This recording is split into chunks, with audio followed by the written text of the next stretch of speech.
নমস্কার বন্ধুরা, আজকে আমি তোমাদের মাঝে আলোচনা করতে চলেছি শ্রীকৃষ্ণের জন্মের গল্প। তাই প্রথম থেকে শেষ পর্যন্ত দেখো। কৃষ্ণ মথুরার যাদব বংশে রানী দেবকী এবং তার স্বামী রাজা বাসুদেবের ঘরে জন্মগ্রহণ করে। এরপর জন্মাষ্টমী, যা কৃষ্ণ জন্মাষ্টমী বা গোকুলাষ্টমী নামেও পরিচিত, এটি ভারতের একটি প্রধান হিন্দু উৎসব এবং ভগবান কৃষ্ণের জন্য উদযাপন করে, যিনি হিন্দুদের সর্বোচ্চ ঈশ্বর ভগবান বিষ্ণুর অষ্টম অবতার বা অবতার ছিলেন। ভাদ্রপদ মাসের অষ্টম দিন বা হিন্দু চন্দ্র ক্যালেন্ডার অনুসারে অষ্টমী জন্মাষ্টমীকে চিহ্নিত করে। এই জন্মাষ্টমী কৃষ্ণ জন্মদিন উপলক্ষে পালন করা হয়ে থাকে। উত্তরপ্রদেশের মথুরার এক অন্ধকূপে কৃষ্ণ জন্ম হয়েছিল। এই দিনে ঘড়ির কাঁটা মধ্যরাতে। কৃষ্ণ প্রেম, কোমলতা এবং করুণার দেবতা। হিন্দু পৌরাণিক কাহিনী তাকে একজন প্রকৃষ্টার, একজন ভদ্র প্রেমিক হিসাবে চিত্রিত করেছে। দেবকীর এক ভাই ছিল কংস, একজন অত্যাচারী, যিনি অন্য কিছু রাক্ষস রাজার সাথে পৃথিবী মাতাকে ভয় দেখিয়েছিলেন।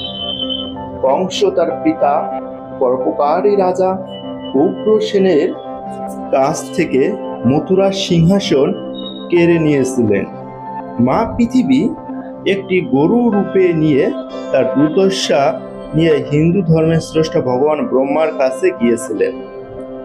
ভগবান ব্রহ্মা তখন ভগবান বিষ্ণুকে ডেকে পাঠান, যিনি পৃথিবী মাতাকে আশ্বস্ত করেছিলেন যে তিনি এই অত্যাচারের অবসান ঘটাতে ভগবান কৃষ্ণ হিসাবে জন্ম নেবেন। যাদব বংশকেও দখল করার আশায় কংস যাদব রাজপুত বাসুদেবের সাথে দেবকীকে বিয়ে করতে দিতে রাজি হন। যখন দেবকীর বিয়ে হচ্ছিল, কংসকে ভবিষ্যৎবিদরা বলেছিলেন যে দেবকীর বংশধরদের মধ্যে একজন তার শেষ নিয়ে আসবে। তার বিভ্রান্ততে কংস তার তরবারি চালান এবং ঠিক তখনই দেবকীকে হত্যা করার সিদ্ধান্ত নেন। কিন্তু বাসুদেব তার স্ত্রীর জীবন ভিক্ষা করার পর এবং প্রতিটি সন্তানের জন্মের সাথে সাথে কংসের কাছে হস্তান্তর করার প্রতিশ্রুতি দেওয়ার পরে কংস তার বোনকে ছেড়ে দেন এবং পরবর্তীতে দেবকী এবং বাসুদেবকে বন্দী করেন এবং নিশ্চিত করেন যে দেবকীর কোনো সন্তান বেঁচে না থাকে। দেবকীর গর্ভের সন্তানের জন্মের সাথে সাথে কংস কারাগারে তাদের মেরে ফেলেন। যাই হোক, কৃষ্ণের জন্মের রাতে, কৃষ্ণের জন্মের সাথে সাথে একটি উজ্জ্বল আলো কারাগারে পূর্ণ হয়ে যায় এবং বাসুদেব একটি ঐশ্বরিক কণ্ঠে জেগে ওঠেন, যা তাকে কৃষ্ণকে যমুনার ওপারে নিয়ে যেতে এবং তাকে তার প্রিয় বন্ধু নন্দরাজের কাছে রেখে যেতে নির্দেশ দেয়। গোপা উপজাতির প্রধান সেই রাতে নন্দরাজ এবং তার স্ত্রী যশোদা। তাই বাসুদেব গোপনে শিশু কৃষ্ণকে যমুনা নদীর ওপারে নিয়ে গিয়েছিলেন, যেটি তার শান্ত অবস্থায় ছিল না, বরং এটি সমুদ্রের মতো উত্তাল ছিল। ঠিক তখনই ভগবান বিষ্ণুর শেষ নাগ, বিশালাকার বাহু, মাথাওয়ালা সাপ এসে বাসুদেব কৃষ্ণকে নিরাপদে নদীর উপরে নিয়ে যেতে সাহায্য করে। বাসুদেব নন্দরাজের বাড়িতে গিয়ে শিশুদের বিনিময় করলেন। তার হৃদয় গম্ভীর দুঃখে ভরে গেল, যিনি সে তার আত্মার একটি অংশ রেখে গেছে।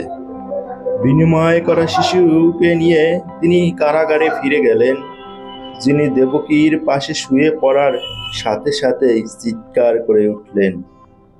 প্রভীরা কংসকে জানায় যে অবশেষে দেবকীর 8 সন্তানের জন্ম হয়েছে। দেবকী কংসকে শিশুটিকে হত্যা না করার জন্য অনুরোধ করছিলেন।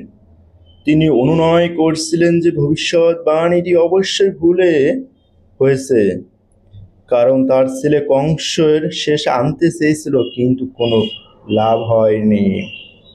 কংস যখন বিনিময়কৃত শিশুটিকে হত্যা করার চেষ্টা করছিলেন, তখন এটি দেবী দুর্গায় রূপান্তরিত হয়েছিল এবং তাকে সতর্ক করেছিল যে তার মৃত্যু তার রাজ্যে এসেছে এবং কংসকে তার পাপের শাস্তি দিতে ফিরে আসবে, যে কংস শান্তি পাবে না এবং তার শেষের কথা ভাবতে থাকবেন। তিনি বলেছিলেন যে তিনি তাকে সেখানে হত্যা করতে পারেন, কিন্তু কংসের শেষ সময় মতো হতে হয়েছিল এবং তারপরে দেবী অদৃশ্য হয়ে গেলেন। যাই হোক, কংস নিশ্চিত ছিলেন যে ভবিষ্যৎবাণীটি সম্পূর্ণরূপে সত্য নাও হতে পারে, কারণ যদি তার হত্যাকারী কারাগারের ভিতরে জন্মগ্রহণ করে, তবে সে অবশ্যই তাকে হত্যা করবে। সামান্য স্বস্তির সাথে কংস অবশেষে বাসুদেব এবং দেবকীকে মুক্ত করেন এবং তাদের একটি পৃথক প্রসাদে থাকতে দেন। কিছুদিন পর বাসুদেব কৃষ্ণের জন্মের রাতে যা ঘটেছিল তা শেয়ার করলেন এবং দেবকী দুঃখিত হলেও তার ছেলে নিরাপদে ছিল শুনে তিনি স্বস্তি পেয়েছিলেন। কয়েকদিন পরে নন্দরাজ এবং যশোদার পুত্রের জন্মের খবর রাজ্যে পৌঁছেছিল। লোকেরা শিশুটির চোখের অনন্য পলক নিয়ে ঝাঁপিয়ে পড়ছিল। সে কিভাবে সর্বদা খুশি ছিল এবং কিভাবে তার কেবল উপস্থিত চারদিকে আনন্দ এবং উল্লাস ছড়িয়ে দেয়। কৃষ্ণ তার ভাগ্য সম্পর্কে অজান্তেই মথুরার সমস্ত বিশৃঙ্খলা থেকে দূরে গোকুলে নন্দ বাবা মা তার স্ত্রী যশোদার সাথে তারা পালক পিতামাতার সাথে বেড়ে ওঠে।